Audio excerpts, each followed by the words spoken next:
¿Qué tal? ¿Cómo están? Bueno, espero que les hayan gustado los videos anteriores. Es una nueva etapa, así que espero que todo lo que dije les haya gustado.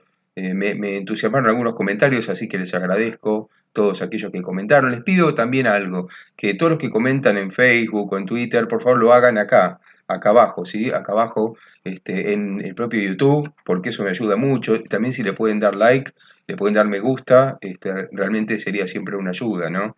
Así que, por supuesto que todo apoyo es bienvenido.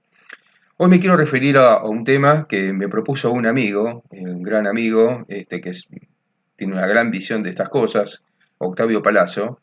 Me hizo una pregunta que me generó un disparador para ustedes, que es, ¿cuándo es, y esto me lleva a la frase famosa de Conversación en la Catedral de Mario Vargas Llosa, que dice, ¿en qué momento se jodió el Perú? Él pregunta eso, ¿no? Y entonces acá, con el fútbol argentino, en el contexto de mis videos para YouTube, nos podemos preguntar en qué momento se jodió el fútbol argentino. ¿Por qué un fútbol argentino tan brillante, que arrasaba en los sudamericanos de los años 40, que produjo los carasucias de los años 50, terminó en un fútbol que puede ser muy parecido a tantos otros y que lo terminan salvando a veces los genios? Grondona decía en una oportunidad, Julio Grondona, a mí me salvó Bocini, después me salvó Maradona y después me salvó Messi. Es decir, siempre el fútbol argentino se salva porque los genios lo terminan salvando. Otro podría ser Riquelme. En fin, en distintos tiempos, aquellos que saben de fútbol conocen que hay una cantidad grande de talentos que terminaron salvando del desastre al fútbol argentino. Pero creo que hay un hecho medular en el fútbol argentino, hay un hecho que divide aguas. Es el gran divisor de aguas en el tiempo del fútbol argentino, que es el Mundial de 1958, y a eso me quiero remitir. Quiero contextualizar. Un año antes del Mundial 58 hubo un torneo sudamericano en Lima que Argentina ganó arrasando con aquel equipo de los Carasucias que tenía una gran delantera muy recordada por muchos: Corbata, Maschio, Angelillo, Sívori y Cruz. Esos cinco delanteros brillaron en ese sudamericano, como les decía, y un año después estaba el Mundial de Suecia. Sin embargo, Argentina fue al Mundial de Suecia y tuvo resultados desastrosos. Además de perder con Alemania, lo importante fue el 6-1 contra la ahora ya desaparecida Checoslovaquia. Argentina pierde 6-1 contra un equipo dinámico, muy táctico, como el equipo checoslovaco, con un físico diferente. Y lo que a mí me cuesta entender, había que contextualizar en aquel tiempo, es por qué en el debate posterior al Mundial de Suecia la dirigencia del fútbol argentino, siempre equivocada, siempre errada, siempre incapaz, siempre con poca formación, decidió copiar el modelo europeo, el modelo del equipo que le ganó a Argentina 6-1, es decir, el modelo checoslovaco o el modelo tacticista europeo en general. No solamente checoslovaco, pero sí tomar más ese sistema, esa forma sistemática de entrenarse y de jugar de los europeos. ¿Y por qué les digo esto? Porque a partir de entonces empezó lentamente el resultadismo, empezó lentamente a primar aquello de la eficiencia, de obtener un resultado al costo que fuese, y entonces lo que no se entiende de ahí es que el campeón de ese mundial fue Brasil. Y Brasil fue campeón con un fútbol brillante, con el debut de un jovencito llamado Pelé, de 17 años, y con otros jugadores de una gran riqueza técnica. Brasil fue el campeón y fue por primera vez campeón mundial después de haber sufrido 8 años antes aquel desastre del Maracaná, cuando ante una multitud perdió al partido final del cuadrangular ante Uruguay.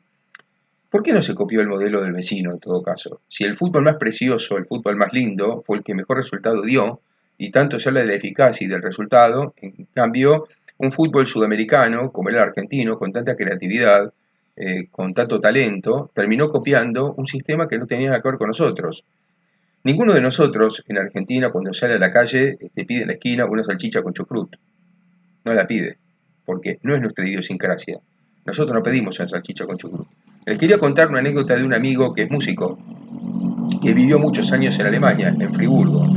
Me dice que en una oportunidad vino un equipo a jugar contra el Friburgo, era un equipo no muy conocido, él fue al partido y el equipo rival, en la mitad de la cancha, había parado un muchacho alto, espigado, flaquito, elegante, con el pelo un poquito largo, y la manera de jugar era diferente al resto. Entonces mi amigo le dice al amigo que vino con él al partido, que era del otro equipo, decime algo, discúlpame, el muchacho es el volante central, el flaquito, alto, de pelo larguito, el elegante, ¿no es argentino? Él te dice, sí, ¿cómo sabías? ¿Cómo sabía? Sabía porque el estilo argentino es ese. Si nosotros tenemos un estilo para jugar que no tiene nada que ver con el fútbol europeo. Nosotros somos un fútbol de la llanura, un fútbol del potrero, un fútbol hecho en otro tiempo, con otras características, de mucho más toque, de paredes, de gambeta. La gambeta es algo que se fue perdiendo en el fútbol argentino, y se fue perdiendo porque el fútbol argentino está marcado hoy por la eficacia. Nos muestran porcentajes de posesión de pelota, nos muestran mapas de calor, nos muestran un velocímetro donde dice además cuánto corrió un jugador que puede haber corrido los 90 minutos, pero si no tocó la pelota, queridos amigos, pudo haber corrido y no sirve absolutamente para nada. Me acuerdo aquellos partidos del News de Bielsa cuando el relator decía lo que corrió Domizzi. Lo que corrió Domizzi. ¿Pero tocó alguna pelota Domizzi? No, pero corrió como loco. ¿Y de qué me sirve? El fútbol se juega con un esférico, con una pelota. Es decir, que lo que corran los jugadores sin pelota, perdónenme, pero esto no es atletismo. Si no, ¿saben qué? Ponemos 11 Carl Lewis, 11 Ben Johnson y salimos campeones seguros, pero no, se juega con una pelotita el fútbol. Entonces, no va. Pero bueno, vuelvo a eso de los sistemas y de las identidades.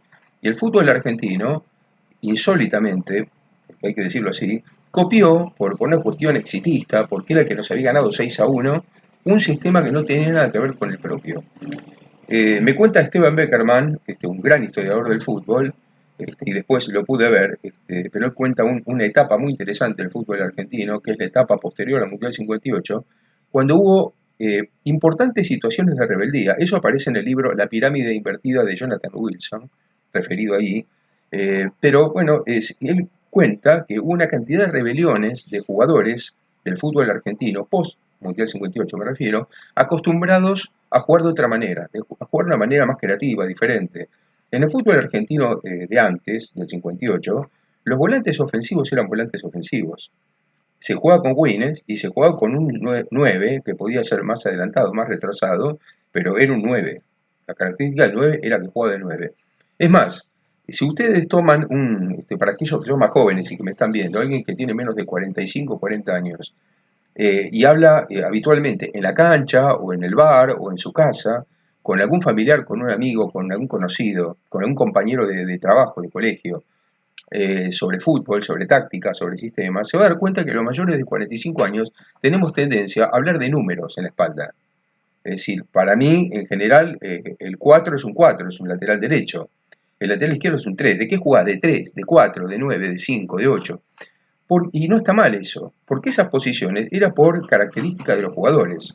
Eso de que un jugador puede jugar en 75 posiciones, a mí que me perdonen, puede jugar en 75 posiciones, pero es muy probable que de esas 75 juegue mal en 73.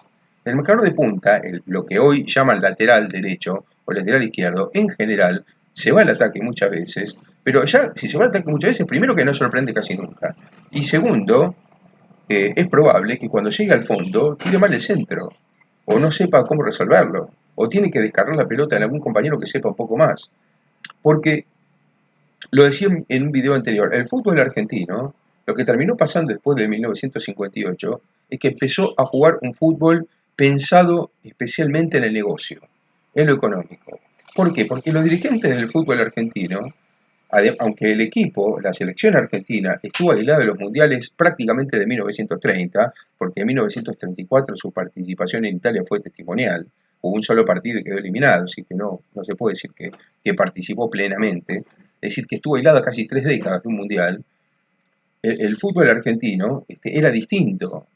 Cuando llega al mundial estaba tan aislado que el golpe fue tan duro que después cambió completamente. Pero lo que decía es que más allá de que la selección no jugó, en el Mundial 54 de Suiza, los dirigentes sí que fueron, algunos dirigentes sí que fueron para ver ese Mundial, y ahí descubrieron el negocio del marketing, descubrieron el negocio de la publicidad, descubrieron el verdadero negocio de la televisión. En Argentina ya se televisaban los partidos desde 1951, pero el verdadero negocio de la televisión lo descubren los dirigentes en el Mundial 54 y se profundiza en el Mundial de Suecia. Entonces, la derrota de 6-1 contra Checoslovaquia para algunos vivillos, fue una derrota aprovechada para traer a la Argentina un sistema europeo con el que hacer negocios, y la dependencia económica, social y futbolística de los europeos fue cada vez mayor. A tal punto que, como les decía en otros videos, hoy se estructuran los torneos para venderle jugadores a ellos, y desde las inferiores se trabaja solamente pensando en venderle jugadores a ellos, y para eso hay que trabajar determinado tipo de jugadores porque otros no sirven. En el diario Tiempo Argentino del domingo pasado leía una interesante entrevista al Principito José Sosa. Ustedes se acuerdan de Sosa, del Principito, de Estudiantes de La Plata, que jugó en el fútbol italiano, etc. Bueno, Sosa dice algo muy rico en esa entrevista. Dice que Simeone, en el Estudiantes, de cuando él era muy joven y salió campeón con aquel equipo de Boca de la Volpe, Dios me libre, la Volpe, bueno, en aquel equipo de Boca de la Volpe de 2006, que Estudiantes le termina ganando aquella final en la cancha de Vélez, lo que dice Sosa es que Simeone lo fue preparando, dice, para jugar 4-4-2, para pensar que cuando vaya al fútbol europeo va a tener que jugar así. ¿Qué significa eso?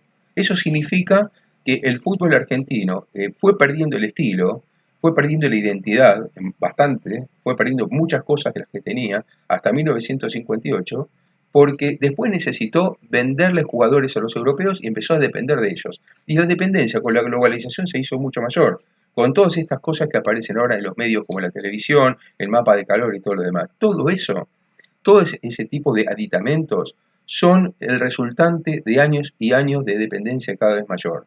Dependemos cada vez más. Y el depender cada vez más, porque cada euro que entra vale demasiado, cada derecho que se compra, cada jugador que pasa al fútbol europeo nos genera tanto la cuenta bancaria que al final hacemos todo pensando en ellos. Eso es lo que termina pasando. Y eso es lo que les quería decir. Así que no hay caso. No podemos estar de acuerdo con este sistema que se viene implementando desde 1958.